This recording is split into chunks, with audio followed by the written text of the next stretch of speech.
क्या बात है, वाह मास्टर।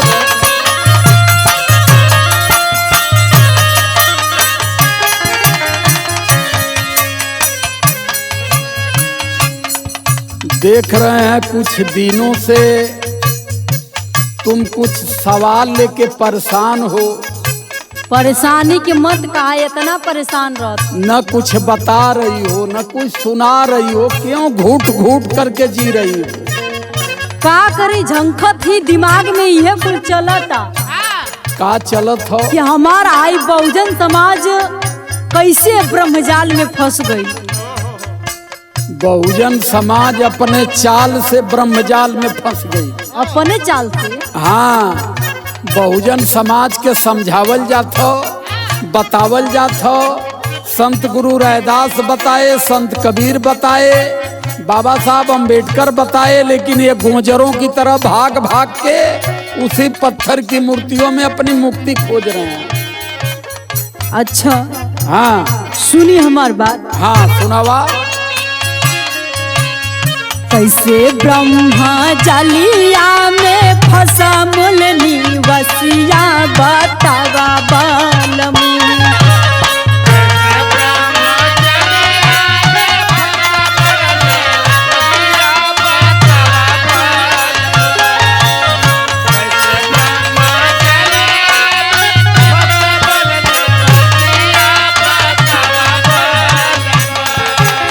कैसे ब्रह्मा जालिया में फंसा मूल निवसिया बतावा बालमू। नागल गरबा में फसिया बतावा बालमू।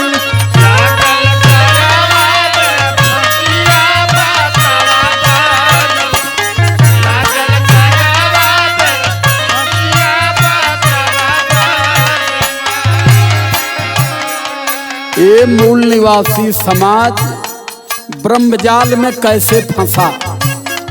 आज तक ये समाज उसी जाल में बझा हुआ है। अच्छा सुनो। सीढ़ी नुमा जाति वाला ओढ़ी के चदरावा पे कर भैलना।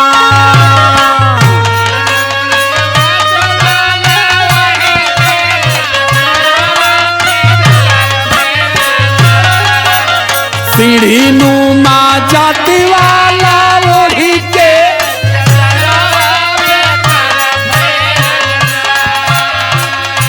सारा सूत्र परिवारवा बेकार भैलना। सारा सूत्र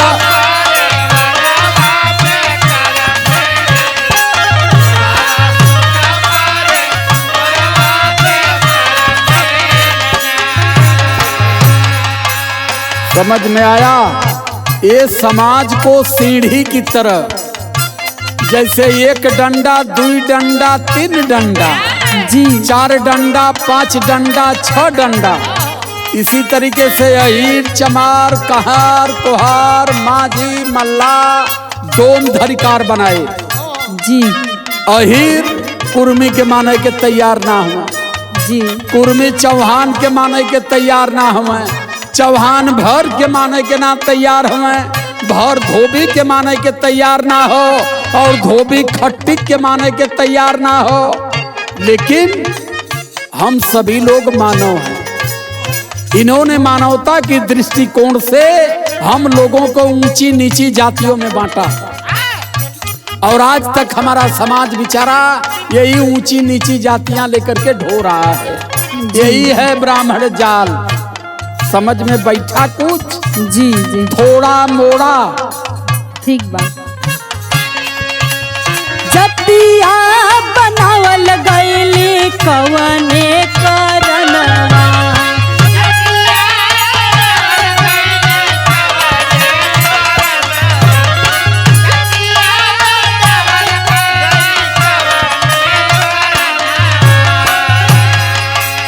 तारा पारी हर जाति झेले अपमनवा।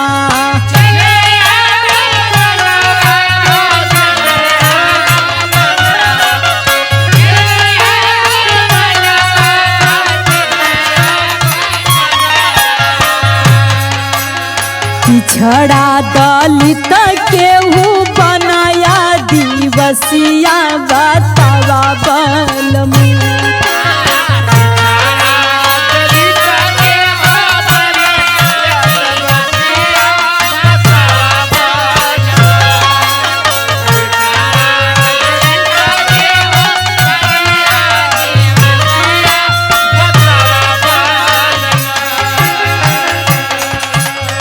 पिछड़ा दलित केहू बनाया दिवसिया बतावा बलमू। लागल गरबा में फसिया बतावा बलमू।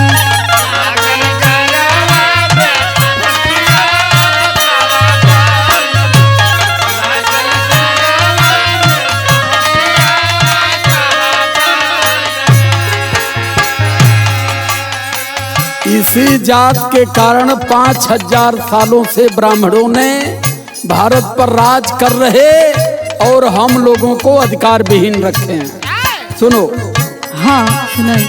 जतिया बना के छीन लिहल ससनावा।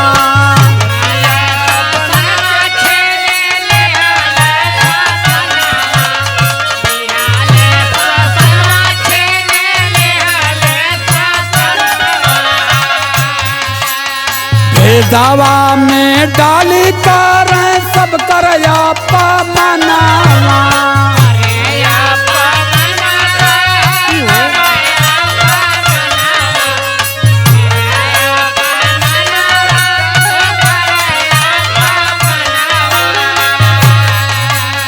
ऊंचा नीचा ढोना मानू आदत अधरावा बेकार भैलना।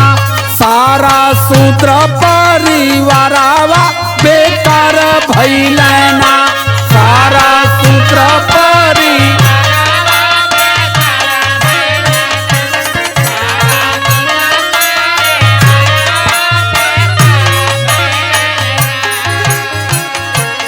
ऊंचा नीचा बना करके हमें इन लोगों ने अधिकार विहीन कर दिया।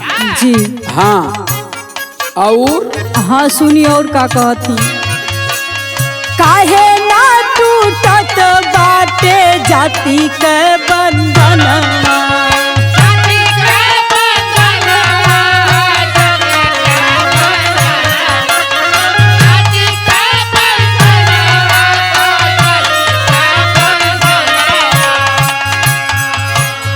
एक जाति दूसरे का बनल दुश्मनवा।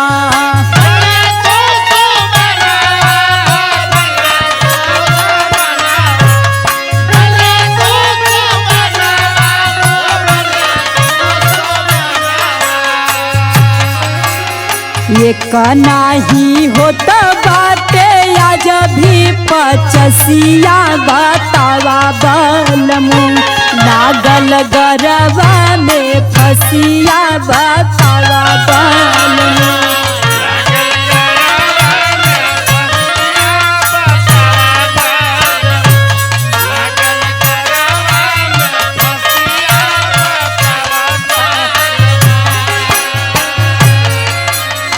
कारण इसका ये है हाँ। कि जातियां बनाए ऊंच नीच बनाए। अब जैसे अहिर ढंढोर के मनी है ना, ढंढोर कुर्मी के मनी है ना, कुर्मी चौहान के नाम मनी है, चौहान भर के नाम मनी है। ये कारण है।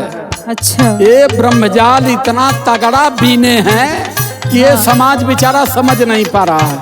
सुनो।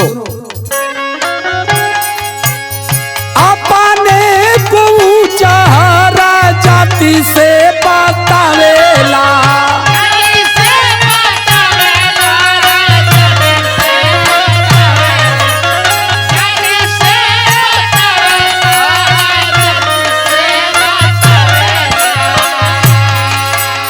मानववाद देवतन के अंश देखावेला।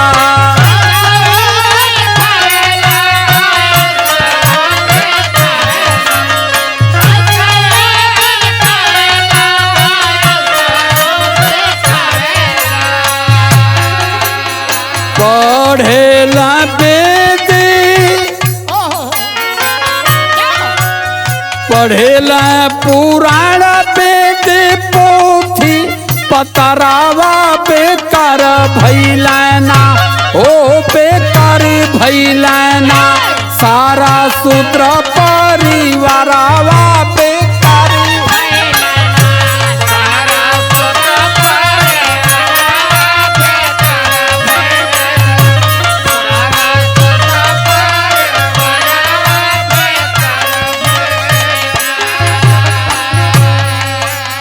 कारण इसका ये है हमारे लोगों को संविधान से अलग कर दिया गया, वेद थमा दिया गया। हमारे लोगों को राम रहीम दुर्गा काली भवानी के बारे में बताया गया, लेकिन महापुरुषों से हमें दूर कर दिया गया। सबसे बड़ा कारण यही है। मनवादी कहला कि हमान बर्मा के मुँह से आई आए, देश का मूल निवासी बर्मा के तारू से पैदा।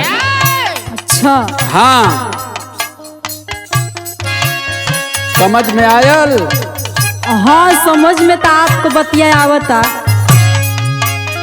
काहे मनु आदि रोग सिर पे उठवले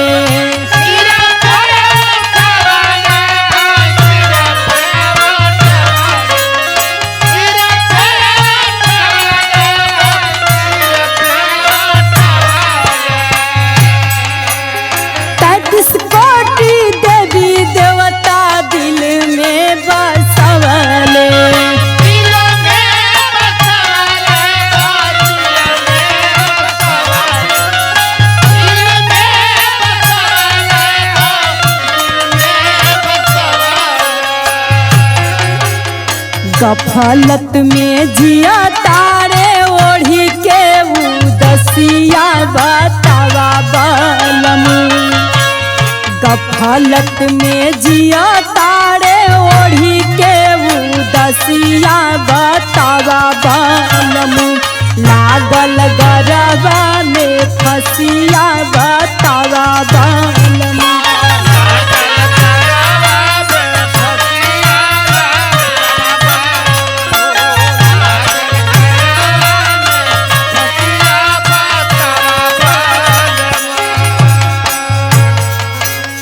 ऐसा है कि इस देश में जो 33 कोट देवी देवता हैं जी, हर जातियों के नाम कुछ देवता ठेल दिए गए हैं। हाई फलाने का देवता, ही धमाके का देवता, ही मेहमाने का देवता। अच्छा सुनो, इसी देवताओं को ढोने में आज समाज अपने अधिकार के बारे में नहीं जान पाया।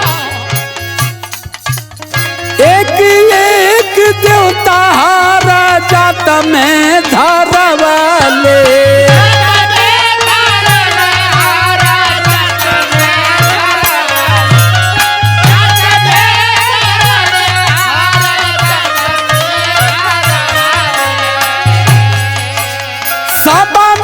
निवासियन के जाल में फंसवाले।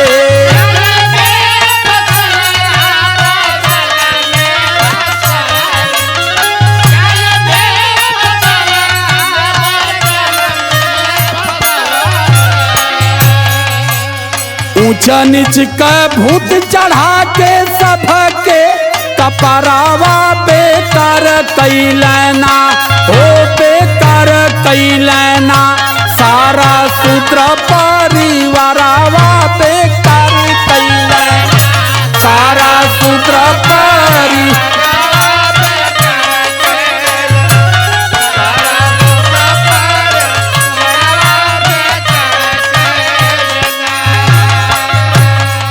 ये सब ऊंच नीच का भूत हमारे कपार पर ठेल करके हमको चौपट करके रख दिए। समझ में कुछ आयल? हाँ समझ में आ गई, समझता नहीं। अच्छा एक बात और थी, लास्ट बात। हाँ का हो? ऐसन ब्रह्मा जलवा के बुनले मुदैया।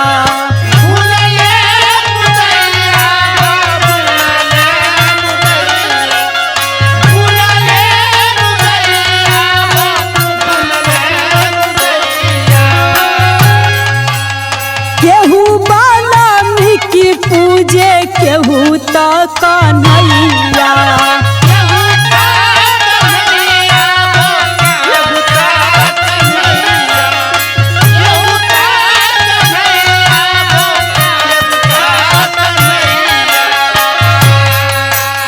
सबके डरावे बदे लख चौरसिया बतावा बलमू। सबके डरावे बदे लख चौरसिया बतावा बलमू। लागल गरबा में हसिया बतावा बलमू।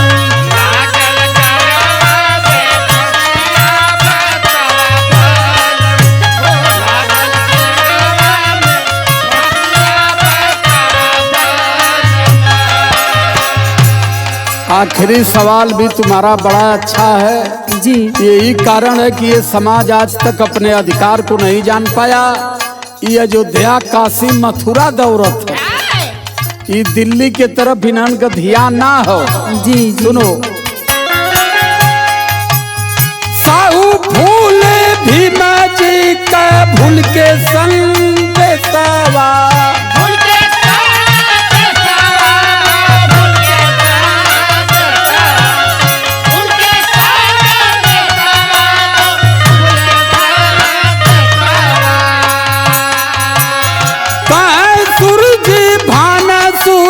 सहेला कलसवा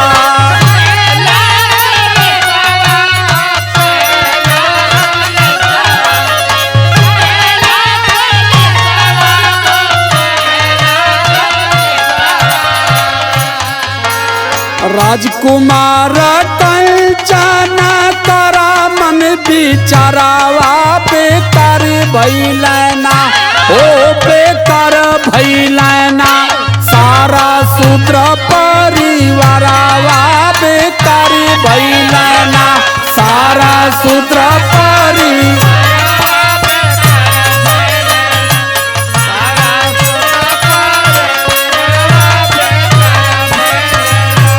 लागल गरबा में फसिया बतावा बलमू। सारा सूत्र परिवारावा बेकार भइलना। लागल गरबा में फसिया बतावा बलमू। सारा सूत्र परिवारावा बेकार भइलना। सादर जय भीम। जय भीम। नमो बुद्धाय।